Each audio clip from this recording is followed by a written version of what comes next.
Director Maruti గారు to please speak. కదా line వదిలేసి ఈ చివరికి ఆ చివరికి మధ్యలో ఏదో అలా ఎనీవే, ఫస్ట్ ఆఫ్ ఆల్ ఇది థ్యాంక్స్ మీట్కి మమ్మల్ని పిలిచినందుకు చాలా థ్యాంక్స్. ఎందుకంటే ఒక అంటే ఇక్కడికి మామూలుగా థ్యాంక్స్కో లేకపోతే సక్సెస్ మీట్లకి కొంచెం మొహాటం కొద్దో లేకపోతే రావాలని అట్లా వస్తూ ఉంటాం, కొంచెం మాట్లాడుతూ ఉంటాం. కానీ ఈ సినిమా మాత్రం పర్టికులర్లీ జెన్యున్గా from the bottom of our hearts మాట్లాడుతున్నారు అందరూ. ఎందుకంటే మాట్లాడే విధానం బట్టి తెలిసిపోతుంటుంది సినిమా ఎంత బాగా మాట్లాడిస్తుంది అనేది. అండ్ ఎందుకంటే అన్నిటికంటే చాలా గొప్పది సినిమా. ఆర్టిస్టులు కానీ డైరెక్టర్ కానీ అందరం సినిమా కోసమే ఇదవుతూ ఉంటాం. అలాంటి ఈ సినిమా నిజంగా మహారాజా అనే సినిమా నాకు అసలు ఎవరో ఏంటో తెలీదు. నేను భోజనం చేస్తూ యాక్చువల్గా మా ఎస్కేని అడిగాను, వాళ్ళ రిలీజ్ అయిన సినిమాలు ఏమున్నాయంటే వాళ్ళ ఈ సినిమా రిలీజ్ అయింది ఆ సినిమా రిలీజ్ అయింది అంటూ విజయ్ సేతుపతి సినిమా చాలా బాగుందండి అంటాను. అంటే అసలు ఆ సినిమా రిలీజ్ అయినట్టు చాలామందికి తెలీదు జనరల్గా ఆ రోజు రిలీజ్ అయిన రోజు. కానీ మార్నింగ్ షో అయిన దగ్గర నుంచి ప్రతి ఒక్కళ్ళ నోట్లోనూ మహారాజా సినిమా ఉంది. నేను ఈవినింగు మా వైఫ్కి యాక్చువల్గా ఒక సినిమా వెళ్దామని అంటే ఏం సినిమా ఏంటి అంది, విజయ్ సేతుపతి సినిమా అన్న. అంటే విజయ్ సేతుపతి అంటే మా వైఫ్కి చాలా ఫేవరెట్ అనమాట.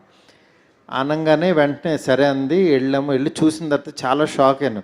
ఇంటర్వెల్కే యాక్చువల్గా నేను ఇన్స్టాలో పోస్ట్ చేశాను ఈ సినిమా గురించి. దాని తర్వాత సెకండ్ హాఫ్ కూడా అయిపోయిన తర్వాత ఇంకా మా అమ్మాయిని పిలిచి యాక్చువల్గా ఒక ట్వీట్ రాయి నాకు అని చెప్పి ట్వీట్ వేసాను. నిజంగా ఎంత గొప్ప సినిమా అంటే సినిమాలో ఉన్న ట్విస్ట్లుగా దీని గురించి కాదు కానీ బేసిక్ ఎమోషను, సీన్ కొరియోగ్రఫీ. అంటే ఒక సీన్లో డైరెక్టర్ ఎంత బాగా కూర్చోబెట్టాడంటే ఒక సీన్ని తను ఎన్నిసార్లు రాసుకుంటే ఆ సీన్ వచ్చిందనేది నిజంగా మాకు రాసేవాళ్ళకి తెలుస్తుంది.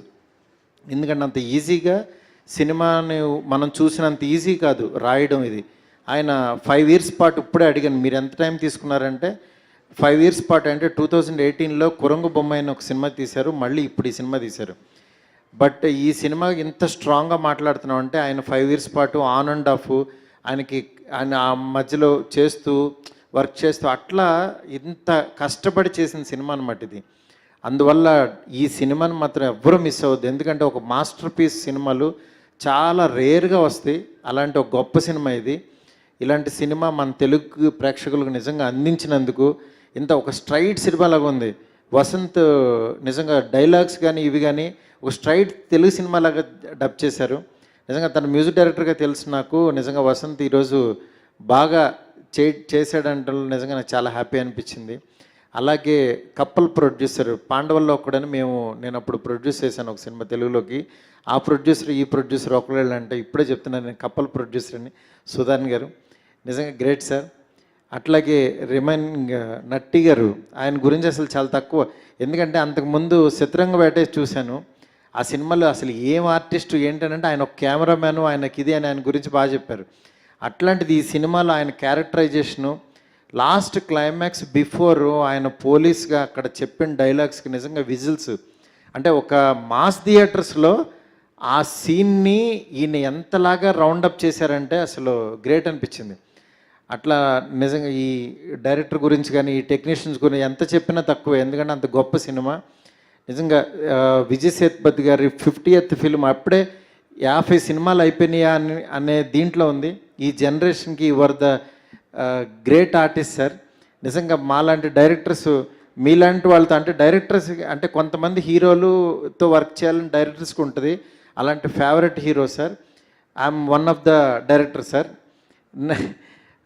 నాకు అంత బాగా అనిపించే హీరో సార్. మీరు ఇలాగే కంటిన్యూ చేయాలి సార్, ఇలాంటి గొప్ప సినిమాలు చేయాలి సార్. ఇక్కడికి వచ్చిన ప్రతి ఒక్కరికి కూడా ఇది చూసే వాళ్ళకి కూడా వెళ్ళి ఫ్యామిలీస్తో చూడండి సినిమా. అసలు అందరూ లేడీస్ కానీ పిల్లలు కానీ అందరూ ఎంజాయ్ చేస్తారు. అంత గొప్ప సినిమా ఇది. Don't miss it. ఈ సినిమాని కనుక థియేటర్లో చూడటం మిస్ అయ్యి ఓటీటీలో చూద్దాం అనుకుంటే మాత్రం చాలా మిస్ అవుతారు. నేను చెప్తున్నాను, please go and watch in theatres. Thank you so much. Thank you so much Maruti garu. Actually in fact yeah sir.